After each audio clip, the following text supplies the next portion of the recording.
Hello అండి, అందరికీ నమస్తే. ఇవాళ శివరాత్రి కదా, దానికి సంబంధించి పూజ స్టార్ట్ చేసాము.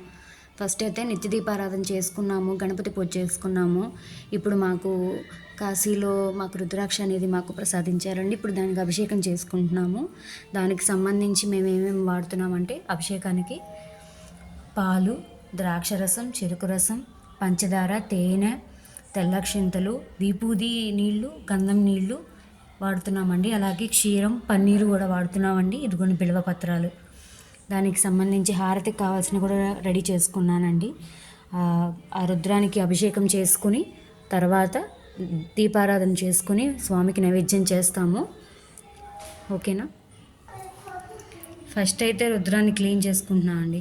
ఓం నమ శివాయ, ఓం నమ శివాయ, ఓం నమ శివాయ, ఓం నమ శివాయ, ఓం నమ శివాయ, ఓం నమ శివాయ, ఓం నమ శివాయ.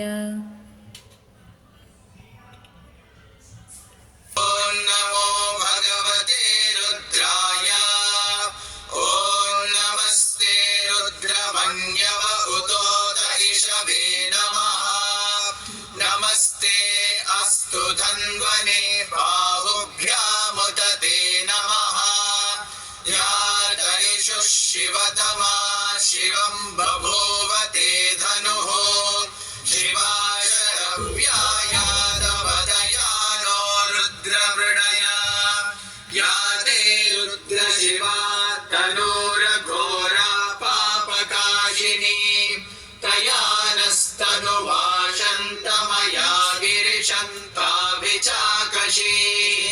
या विशुङ्गिरिशन्तहस्ते बिभर्षस्तवे। शिवां गिरित्रतां कुरु माहि गुंसीः पुरुषं जगत्। शिवेन वचसा त्वा गिरिशाच्छावदामसि। यथा नः सर्वमिज्जगदयक्ष्मगुं सुमनासत्। अभ्यमोदनदिभक्ता प्रथमोदयेभ्यो वृषक।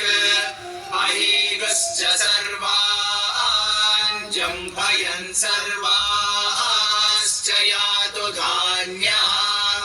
असौ यस्ताम्रो अरुण उत बभ्रुः सुमङ्गलः।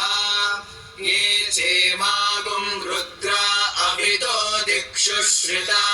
सहस्रशो वैशागुं हेडईमहे। असव्योपसर्पति नीलग्रीवो विलोहितः। उदैनं गोपा अदृशन्नदृशन्मुदहार्यः। उदैनं विश्वाभूतानि सदृष्टो मृडयाति नः। नमो अस्तु नीलग्रीवाय सहस्राक्षाय मीढुषे। अथो ये अस्य सत्त्वानो हन्तेभ्यो करन्नमः। प्रमुञ्च धन्वनस्त्वमुभयोराग्नियोज्या। याश्च तनिशं गतिः। या ते हेतिर्मीढुष्टमहस्ते बभूवते धन्वृणक्तु विश्वतः। अथो य इषुधिस्तवारे अस्मन्निधेहितम्।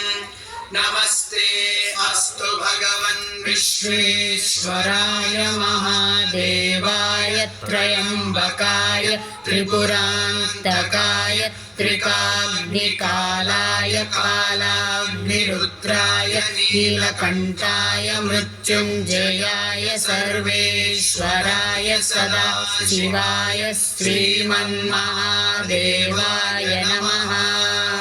नमो हिरण्यवाहवे सेनान्ये दिशां च पतये। नमो नमो वृक्षेभ्यो हरिकेशेभ्यः पशूनां पतये। नमो नमः सस्पिञ्जराय द्विषेमते पथीनां पतये। नमो नमो बभ्रुषाय विद्याधिने नानां पतये।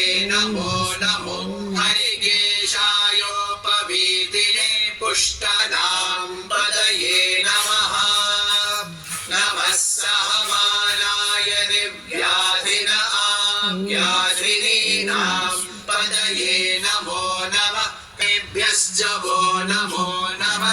पद्भ्यो जाग्रद्भ्यश्च वो नमो नमस्तिष्ठद्भ्यो धावद्भ्यश्च वो नमो नमः सभाभ्यः सभापतिभ्यश्च वो नमो अश्वेभ्यो पतिभ्यश्च वो नमो गणेभ्यो गणपतिभ्यश्च वो नमो विरूपेभ्यो विश्वरूपेभ्यश्च वो नमो सहस्राक्षाय च शतधन्वने च नमो गिरिशाय च शिपिविष्टाय च नमो मीडुष्टमाय चेषुमते च नमो ह्रस्वाय च वामनाय च नमो बृहते च वर्षीयसे च नमो वृद्धाय च ऊर्म्याय च वस्वन्याय च नमः श्रोतस्याय च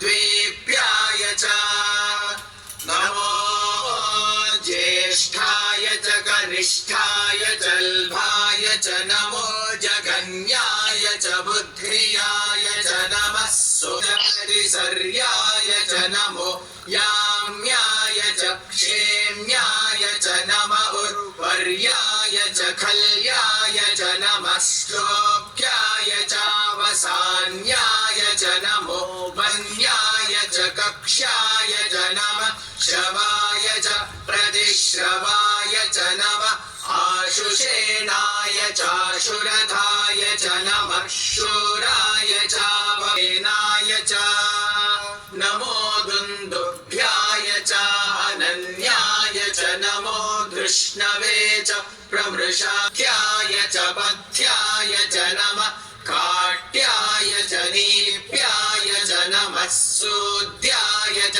सरस्याय च नमो नाद्याय च वैशन्ताय च नमः कूप्याय च वट्याय च नमो वर्ष्याय च नमो मेघ्याय च विद्युत्याय च नमः नो नमस्ताराय नमः शम्भवे च मयो भवे च नमः शङ्कराय च मयस्करा प्रतरणाय चोत्तरणाय च नमः आकार्याय च लाद्याय च नमः षष्प्याय च भेद्याय च नमः सिकत्याय च प्रवाह्याय च नम इरिण्याय च रजस्याय च नमः शुष्क्याय च हरित्याय च नमो लोप्याय चोल्लप्याय च नमः ऊर्व्याय च हृदयेभ्यो नमो विक्षीणकेभ्यो नमो विचिन्वत्केभ्यो नमः आनिर्हतेभ्यो नमः आमीवत्केभ्यः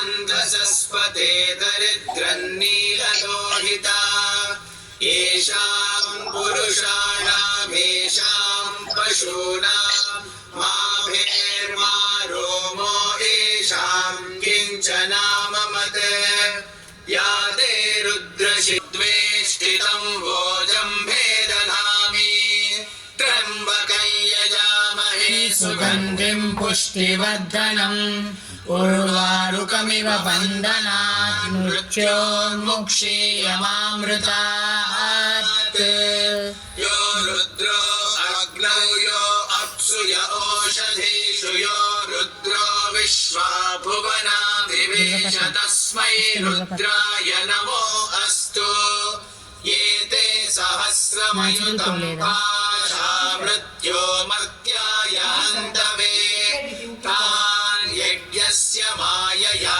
सर्वानवयजामहे मृत्यवे स्वाहा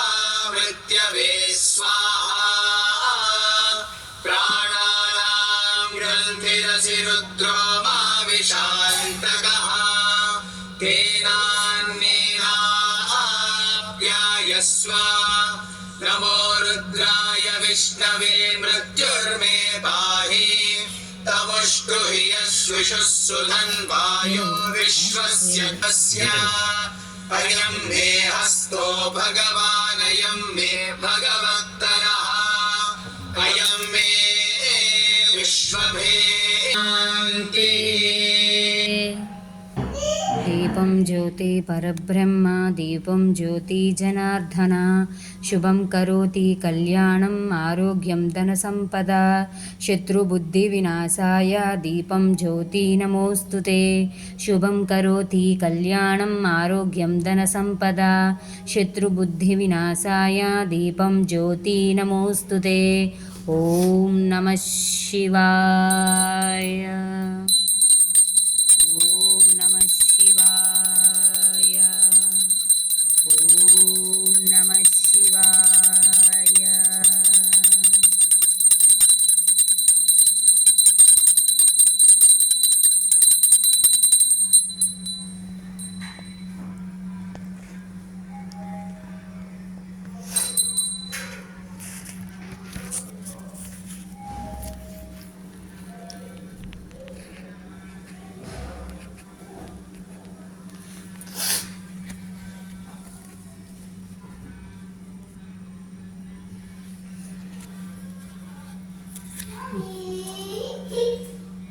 ఓం శ్రీ శివాష్టోత్తరశతనామావళి ప్రారంభ.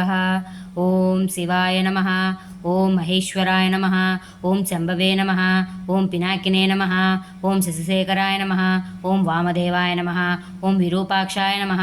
ఓం కపర్దనే నమః. ఓం నీలలోహితాయ నమః. ఓం శంఖజనాథాయ నమః. ఓం ప్రజాపతయే నమః. ఓం హిరణ్యరేతాయ నమః. ఓం దుర్దర్శాయ నమః. ఓం గిరీశాయ నమః. ఓం గిరిశాయ నమః. ఓం అనఘాయ నమః. ఓం భుజంగభూషణాయ నమః. ఓం అవ్యక్తాయ నమః. ఓం సహస్రాక్షాయ నమః. ఓం సహస్రపాదవే నమః. ఓం అపవర్గప్రదాయ నమః. ఓం అనంతాయ నమః. ఓం తారకాయ నమః. ఓం పరమేశ్వరాయ నమో నమః. శ్రీ శివాష్టోత్తరశతనామావళి సమాప్తః. ఓం నమః శివాయ. ఓం నమః శివాయ. బిల్వాష్టకం ప్రారంభ.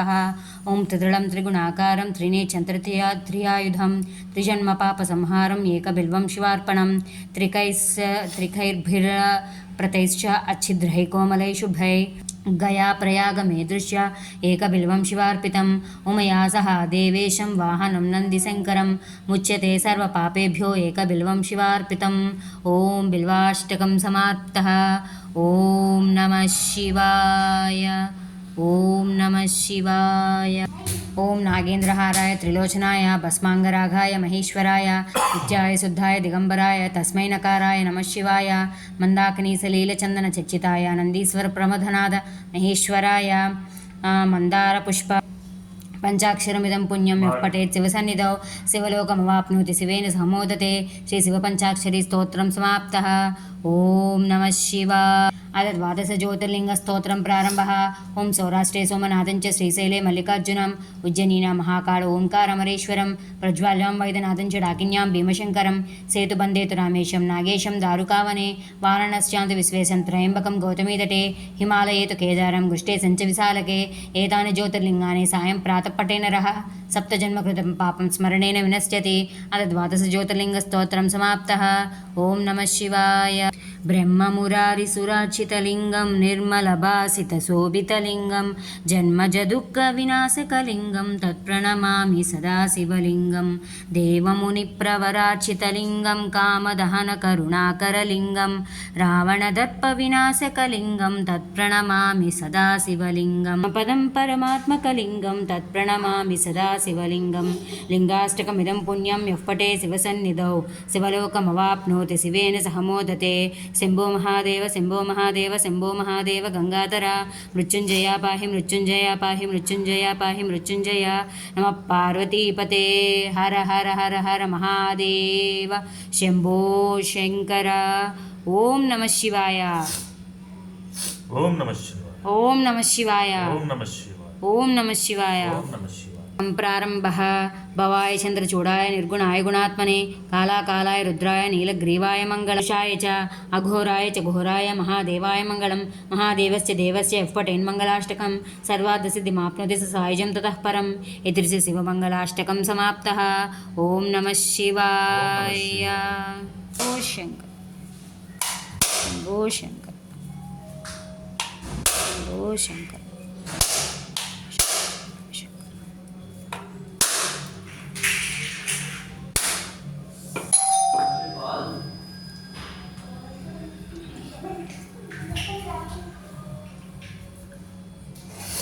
ఓం ప్రణాయ స్వాహ, ఓం జ్ఞానాయ స్వాహ, ఓం అపానాయ స్వాహ, ఓం ఉదానాయ స్వాహ. మధ్యం మధ్యం ఉదకపానీయం సమర్పయామి. అష్టో ప్రక్షాళయామి, పాదో ప్రక్షాళయామి, ముఖే ఆచమనీయం సమర్పయామి. ఆచమనానంతరం కాశీ అన్నపూర్ణేశ్వరి, కాశీ విశ్వేశ్వరునికి వేద్యం సమర్పయామి. వేద్యం శంకర్ కంటేది. హర హర మహాదేవ శంభో శంకర్. హర హర మహాదేవ శంభో శంకర్. హర హర మహాదేవ శంభో శంకర్. ఓం నమ శివాయ. దగ్గరగా దగ్గరగా. శంభో శంకర్. ఓం నమ శివాయ. దగ్గరగా చూపించారు.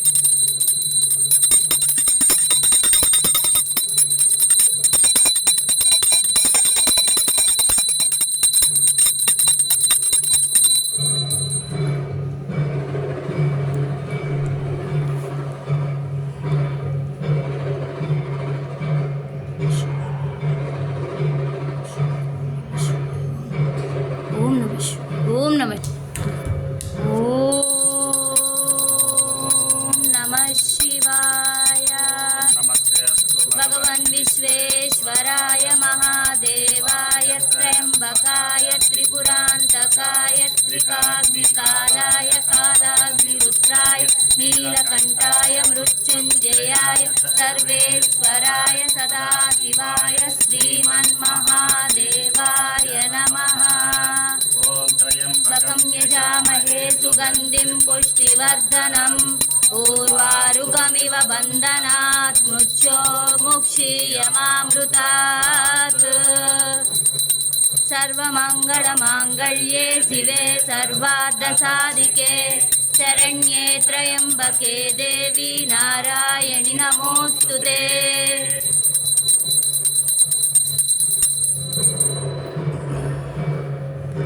हर हर महादेव शंभो शंकर.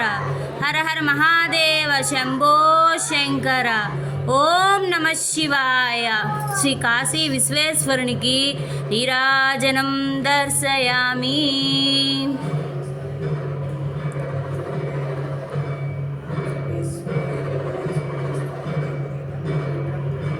ओम नमस्ते अस्तु भगवन् विश्वेश्वराय महादेवाय त्र्यम्बकाय त्रिपुरान्तकाय त्रिकाग्निकालाय कालाग्निरुद्राय नीलकण्ठाय मृत्युञ्जयाय सर्वेश्वराय सदाशिवाय श्रीमन्महादेवाय नमः. ॐ त्र्यम्बकं यजामहे सुगन्धिं पुष्टिवर्धनम् उर्वारुकमिव बन्धनात् मृत्योर्मुक्षीयमामृतात्. ओम नमः शिवाय. पुष्पम ओम लक्ष्मीं क्षीरसमुद्रराजतनयां श्रीरङ्गदामेश्वरीं दाशीभूतसमस्तदेववनितां लोकैकदीपाङ्कुरां श्रीमन्मन्दकटाक्षलब्धब्रह्मेन्द्रगङ्गाधरां त्वां त्रैलोक्यकुटुम्बिनीं सरसिदां वन्दे मुकुन्दप्रियां. श्रीकाशी विश्वेश्वरुनिकी मन्त्रपुष्पं समर्पयामि. सर्वे जना सुखिनो भवन्तु, लोका समस्ता सुखिनो भवन्तु. ओम नमः शिवाय.